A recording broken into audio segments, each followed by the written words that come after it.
गर्ग संहिता के मथुरा खंड का 14वां अध्याय। उद्धव का श्री कृष्ण सखाओं को आश्वासन, नंद और यशोदा से बातचीत तथा उनकी प्रेम लक्षणा भक्ति से चकित होकर उद्धव का उन्हें श्री कृष्ण के चरित्र सुनाना।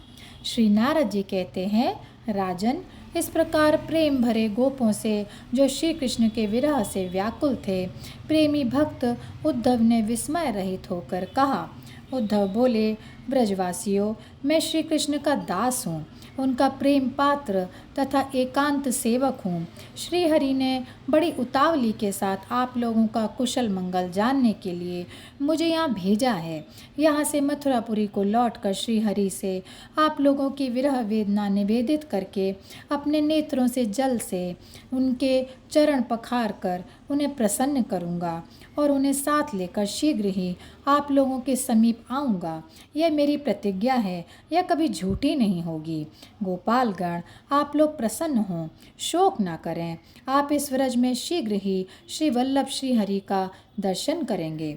श्री नारद जी कहते हैं, राजन, इस प्रकार ग्वालों को आश्वासन दे रथ पर बैठे हुए यदुनंदन उद्धव श्री दामा आदि गोपों के साथ हर्ष से भरकर नंदगांव में प्रविष्ट हुए। उस समय सूर्य समुद्र में डूब चुके थे।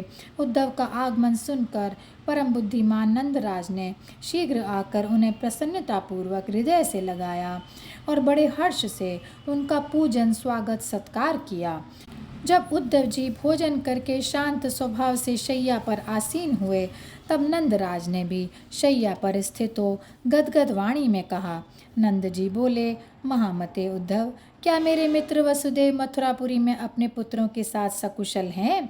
सखे, कंस के मर जाने पर यादव शिरोमणियों को इस भूतल पर परम सुख सुविधा की प्राप्ति हुई है। क्या कभी बलराम सहित माधव अपनी माता यशोदा को भी याद करते हैं? यहाँ के ग्वाल, गोवर्धन पर्वत, गौओं के समुदाय और व्रज वृंदावन, यमुना पुलिन अथवा यमुना जी का भी कभी स्मरण करते हैं? हाँ देव, अब मैं किस समय बिंब फल के समान लाल ओठ वाले अपने पुत्र कमल नयन श्याम सुंदर को बलराम और ग्वाल बालों के साथ बार बार घर के आंगन और चबूतरों पर लौटते देखूंगा। कुंज निकुंज, महानदी, यमुना, गिरिराज, गोवर्धन, यह वृंदावन तथा दूसरे दूसरे वन, ग्रह, लता, वृक्ष और गौओं के समुदाय तथा इनके साथ ही यह सारा संसार मुकुंद के बिना विषतुल्य प्रतीत हो रहा है। कमल दल के समान विशाल नेत्र वाले श्री कृष्ण के बिना मेरे जीवन, शयन और भोजन को भी धिक्कार है। इस भूतल पर चंद्रमा से बिछुड़े हुए चकोर की भांति मैं उनके आगमन की बहुत अधिक आशा से ही जीवन धारण कर रहा हूँ। महामते, मैं श्री कृष्ण और बलराम को परात्पर परमेश्वर ही मानता हूँ।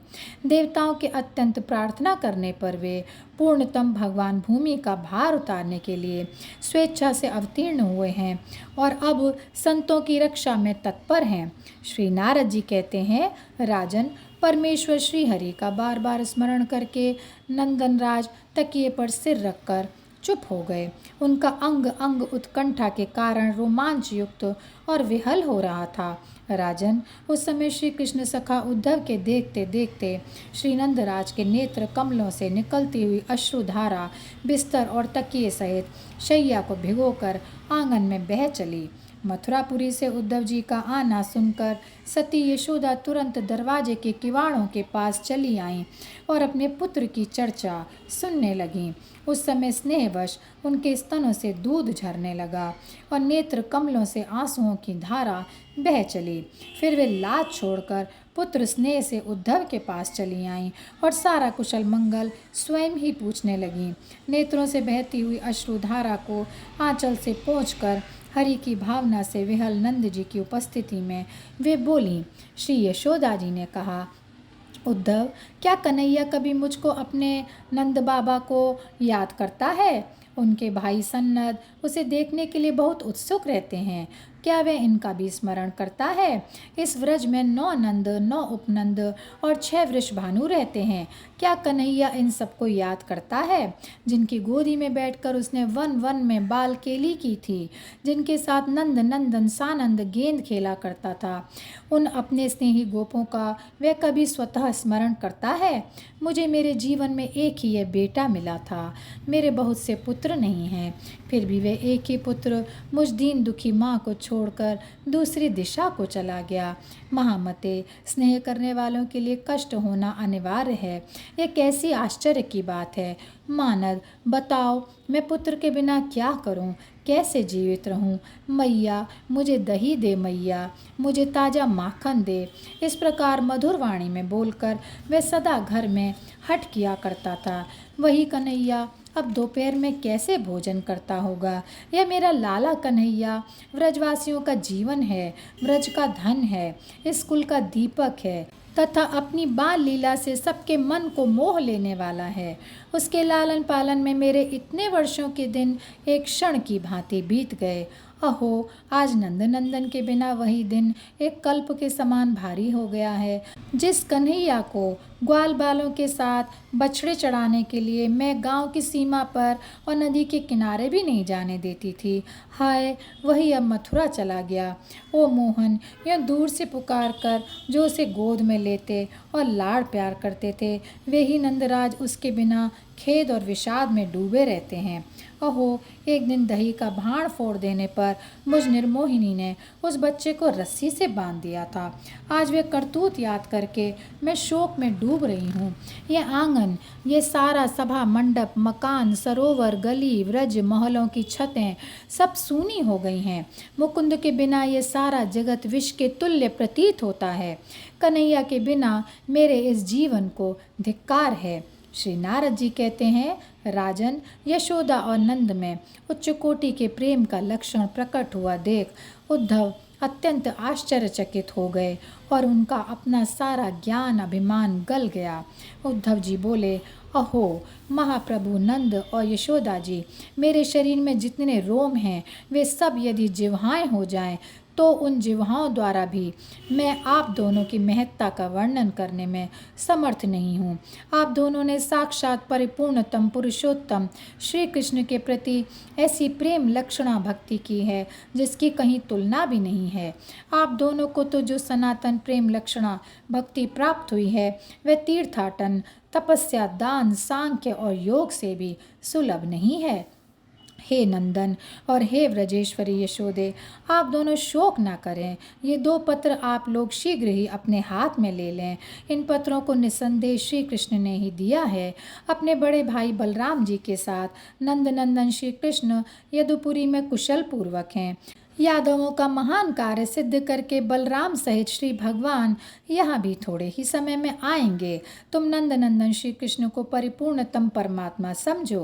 वे कंस आदि दैत्यों का वध और भक्तों की रक्षा करने के लिए ब्रह्मा जी की प्रार्थना से आपके घर में अवतीर्ण हुए हैं।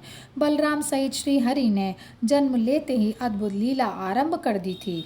पूतना के प्राणों का अपहरण, शकट का भंजन, तृणाव्रत को मार गिराना, यमलार्जुन वृक्षों को तोड़ गिराना और अपने मुख में यशोदा जी को विश्व रूप का दर्शन कराना आदि उनकी अलौकिक लीलाएं हैं। वृंदावन में बछड़े चराते हुए उन प्रभावशाली भगवान ने गोपों के देखते देखते बकासुर और वत्सासुर का वध किया, अघासुर को मारा, धेनुकासुर को कुचल डाला, कालिया नाग को रौंद डाला, दावानल को पी लिया तथा तत्पश्चात बलदेव जी ने प्रलंबासुर का वध किया।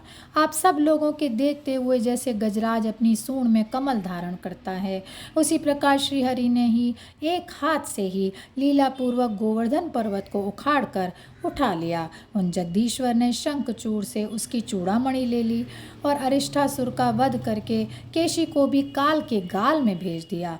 व्योमासुर बड़ा भारी दैत्य था, किंतु भगवान ने उसे मुक्के से ही मसल डाला। महामते, इसी प्रकार मथुरा में भी उन्होंने विचित्र पराक्रम प्रकट किया। कंस का रजक बड़ा डींग हाँकता था, किंतु श्रीहरि ने एक ही हाथ की चोट से उसका काम तमाम कर दिया। सब लोगों के देखते ही देखते कंस के प्रचंड धनुर्दंड को बीच से ही खंडित कर दिया, ठीक उसी तरह जैसे हाथी ईख के डंडे को तोड़ डालता है। कुवलयापीड़ नामक हाथी बल में 10,000 हाथियों की समानता करता था, किंतु भगवान ने उसकी सूंड पकड़कर उसे भूतल पर दे मारा। चाणूर, मुष्टिक, कूट, शल और तोशल को माधव ने मल्ल युद्ध करके भूपृष्ठ पर मार गिराया। मदमत्त दैत्य कंस 1,00,000 हाथियों के समान बलशाली था, परंतु उसे श्री कृष्ण ने मंच से उठाकर भुजाओं के वेग से घुमाते हुए पृथ्वी पर उसी तरह पटक दिया जैसे कोई बालक कमंडलू को गिरा दे। फिर जैसे हाथी पर सिंह कूदे, उसी प्रकार वे कंस पर कूद पड़े। कंस के कंक आदि छोटे भाइयों का महाबली बलदेव ने मुदगर से ही तुरंत उसी प्रकार कचूमर निकाल दिया जैसे किसी सिंह ने बहुत से मृगों को मौत के घाट उतार दिया हो। अपने गुरु को दक्षिणा देने के लिए महासागर में कूदकर स्वयं श्रीहरि ने शंख रूपधारी पंचजन नामक असुर का संहार कर डाला। महानंद, ये अद्भुत चरित्र भगवान श्रीहरि के बिना कौन कर सकता है। उन श्री कृष्ण को नमस्कार है। और यहीं पर यह अध्याय समाप्त होता है। जय श्री कृष्णा, जय श्री कृष्णा, जय श्री कृष्णा।